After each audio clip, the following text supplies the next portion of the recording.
네, 제주도의 한 공장에서 한 고등학생이 현장 실습 중 사고로 숨지는 안타까운 사건이 일어난 가운데 현장 실습생의 열악한 처우와 근무 환경이 도마 위에 오르면서 이를 폐지해야 한다는 목소리도 함께 나오고 있습니다. 네, 최정우 민주노총 미조직 비정규 전략사업실장과 함께 자세한 이야기 나눠보도록 하겠습니다. 어서 오십시오.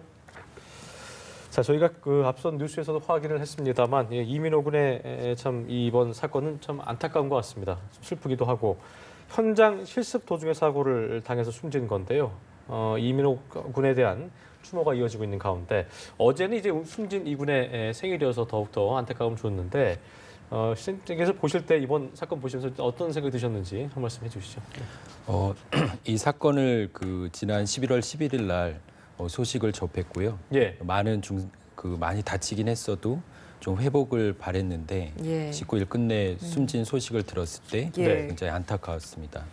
그 추모의 물결이 전국적으로 좀 일어나고 있고요. 예. 그리고 최근에 이제 가장 슬픈 생일이다. 그리고 어제가 이제 수능이었는데 예. 그 같은 또래 학생들이 누구는 수능을 보고 쉬고 있을 때 안타까운 죽음을 맞이한 이런 사회 현실을 보면서 네. 정말 저도 학부모로서 마음이 미어지고 있습니다. 네. 예, 이제 이렇게 현장 실습에서 안타까운 사고와 죽음이 일어나는 게 사실 이번이 처음이 아니다 보니까 조금은 왜 이런 일이 일어나는지 그리고 앞으로는 어떤 대책이 있어야 될지 좀 짚어봐야 될 것 같은데 그에 앞서서 제일 먼저 그렇다면 현장 실습 실태는 어떤지를 좀 보고 싶습니다. 실제로 그 실태 좀 어떻습니까? 이번 사건을 통해서 실태는 이제 전 국민에게 드러났다는 생각이 들고요. 이번 사건이 비단 한 번 있었던 것이 아니라 예. 우리가 최근에는 이제 LG 플러스 그 사건, 그러니까 그 애견 미용 학과를 다니고 있음에도 불구하고 그 콜센터에 취업해서 콜수를 못 채워서 이제 안타깝게 죽음을 맞이한 사건이 네, 있었고 스트레스로 스스로 목숨을 끊은 사건이었죠. 예, 맞습니다. 예. 그리고 또 스크린 도어에 끼어서 안타까운 죽음을 맞이한 사건들이 있습니다. 그 외에도 장시간 노동이라든가 회사 내의 여러 갈등 문제로 인해서 안타까운 죽음을 맞이한 사건들이 계속적으로 이어지고 있어서 현실을 반영한 것 아닌가 이런 생각이 듭니다. 자, 보니까 제주 이번 현장 실습 보교생 사망 사고 업체의 작업 환경을 제가 좀 짚어보겠습니다. 총체적 부실이었다 이런 평가가 나오고 있는데요. 안전 보건에 대한 교육은 물론이었고 안전 난간도 설치가 안 돼 있었고 또 지게차 작업 계획서도 작성이 안 됐고 그러니까 사실상 곳곳이 재해천지였다는 걸 보니까 상황이 이렇다 보니까 결과적으로 어떻게 보면 예고된 인재였다 이렇게 볼 수 있을 것 같습니다. 예. 네, 그렇습니다. 우리나라의 실정법에 따라서 산업안전보건법에 따라서 교육을 분명히 해야 되는 것이고요. 안전보건 교육을 해야 되는 예. 거고 아까 말씀하신 대로 그 작업 용구라든가 유해 물질에 대한 철저한 교육과 예방이 있어야 되는데 그렇죠. 그런 것들이 없었다라는 것들이 굉장히 안타까운 거고요. 그리고 또 한 가지는 이 업체가 제주에서는 그래도 이름 들어봄직한 그런 음료회사라고. 괜찮은 업체인가요? 예, 그렇습니다. 예, 그런데 오히려 그거보다 작은 회사들의 현실은 오히려 어떠할까? 지금도 현장 실습을 하고 있는 많은 학생들이 있을 텐데 더 우려가 되고 더 어떻게 일을 하고 있을지 참담하기 그지없습니다. 그렇군요. 지금 화면으로도 계속 나오고 있습니다만 그 당시에 CCTV가 공개돼서 좀 많은 이들을 더 안타깝게 만들었던 것 같습니다. 그렇습니다. 이 사고 당시에 이군이 혼자 방치돼 있어서 이게 더 죽음으로까지 갈 수밖에 없지 않았나라는 생각도 드는데 좀 어떻게 보셨습니까?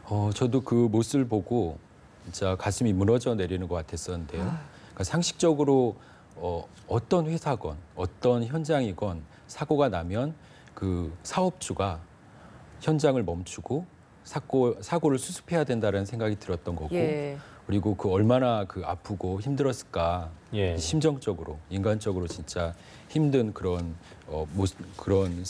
생각에 잠겼던 것 같습니다. 예. 참 얘기를 할수록 더 마음이 아픈 상황이 아닌가 생각이 드는데요. 일단 문제가 또 이뿐만이 아니었던 게 실습생에 불과했던 이민호 군. 가까이에서 이 군을 지켜보고 관리해야 될 직원들이 없었다는 것도 문제였고 하루 최대 8시간까지만 일을 시킬 수 있다는 건데 이거보다 훨씬 더 일을 많이 한 것으로 확인됐더라고요. 예, 제주의 대책에 의하면 SNS 소통방에 의해 방을 보면 예. 기계의 사고가 예견돼 있었고 그리고 그 내용을 보면 그 장시간 노동을 했다는 게 이제 드러나 있었던 거고요. 예. 또 한 가지는 표준 협약 실습서를 체결하게 돼 있는데 예. 그러니까 우리 사회의 그 근로기준법 69조에 의하여 18세 이하는 7시간을 노동을 해야 되는 겁니다. 예. 그리고 본인의 합의에 따라서 1시간을 더 할 수 있는 거죠. 근데 어떻게 12시간 노동에 장시간 노동 그리고 더 안타까운 거는 그 추석 연휴 기간에 일을 하면서 가슴을 또 다치는 사고가 있었다라는 것 그런 얘기를 들으면서 더 안타까움이 더 커지고 있습니다. 예. 이게 좀 계속 문제라고 제기를 하고 있는데 더 큰 문제라고 또 얘기를 할 수밖에 없는 게 첩첩산중입니다. 이렇게 관련 규정을 어긴 사업장이 그렇다면 거기에 따른 뭐 처벌이나 뭐 이런 규정이 있어야 되는데 예. 규정은 있습니다만 여기에서 뭐 과태료나 벌금 처분을 받은 사업장이 단 한 군데도 없었다. 이것 또한 결국에는 그렇게 된다면 이를 관리하는 정부에도 좀 문제가 있지 그렇죠. 않았나라는 얘기를 할 수밖에 없습니다. 어떻게 보십니까? 맞습니다. 그러니까 우리 통계로 약 3만여 개의 업체에 현장 실습 나가고 있고 예. 현장 실습을 받는 학생들이 6만여 명인데 사실 교육부라든가 정부 당국 그리고 교육청 그리고 학교까지 포함해서 이 현장 실습이 교육의 일환인데 예. 그것이 그냥 나가서 학생에게 맡겨지는 것들이 아니라 철저한 관리와 감독 그리고 어떻게 진행되고 있는지에 대한 그 모니터링을 지속적으로 해야 되는데 그것이 사실상 이루어지지 않고요.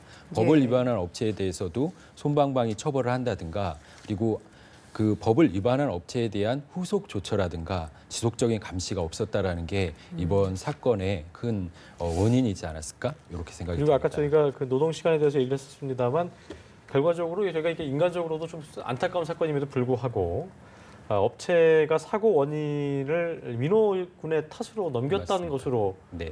확인됐더라고요. 지금도 이제 대책위에서는 회사에 이제 책임 있는 사과와 그리고 재발 방지를 위한 TF 구성 등을 요구하고 있는데 아직까지 그 사업주는 본인의 책임이 아니다. 민호군의 책임이다라고 얘기하고 있어서 안타까움을 더하고 있습니다. 그렇군요.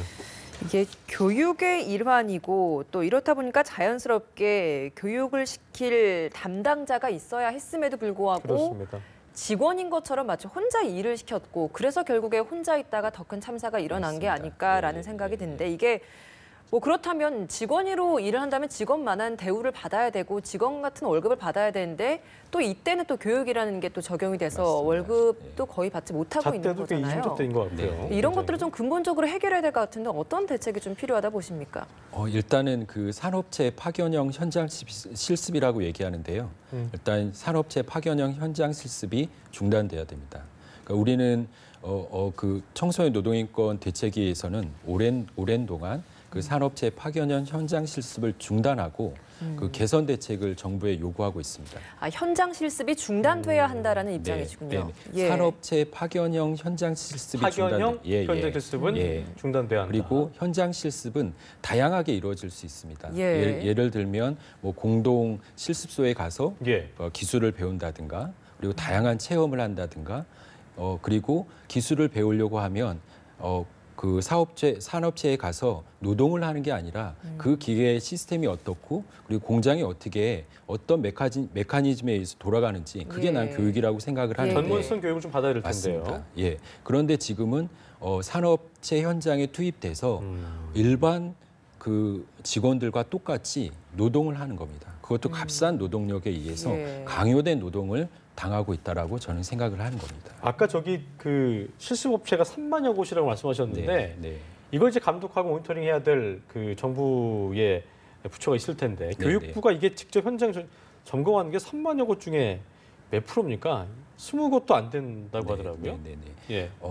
그래서 저희는 그 교육부도 책임이 있지만 관할 교육청도 책임이 있는 거고요. 예. 저희가 요구하는 것은 이런 산업체에 파견된 현장 실습생들을 모니터링하고 감시하는 기능을 그 청소년 노동인권을 그 사업을 하는 단체들이나 지방의 관련 유무 단체들과 함께 협의회를 이루어서 그 현장 실습을 모니터링하고 감독할 수 있는 그 기능을 강화하는 것이 필요하다 이렇게 주장을 하고 있고요. 예. 근본적으로는 이 제도 자체가 개선이 돼야 된다 이렇게 얘기를 하고 있는 것입니다. 현장 실습을 바로 폐지할 수 없다면 이 산업체 현장 실습 학교를 직접 모니터링을 하는 것을 조금 더 그렇습니다. 강화해야 한다. 지역 협의회라든가 예. 내지는 관련 단체들과 유관 단체들과 함께 협의회를 구성해서 정부가 다 해야 되는 게 맞긴 하지만 교육부나 기업이나 정부가- 정부 입장도 예. 좀 이제 어려움을 호소하는 분도 있을 것 같은데 그 부분은 네. 그 입장은 어떤 겁니까? 그러니까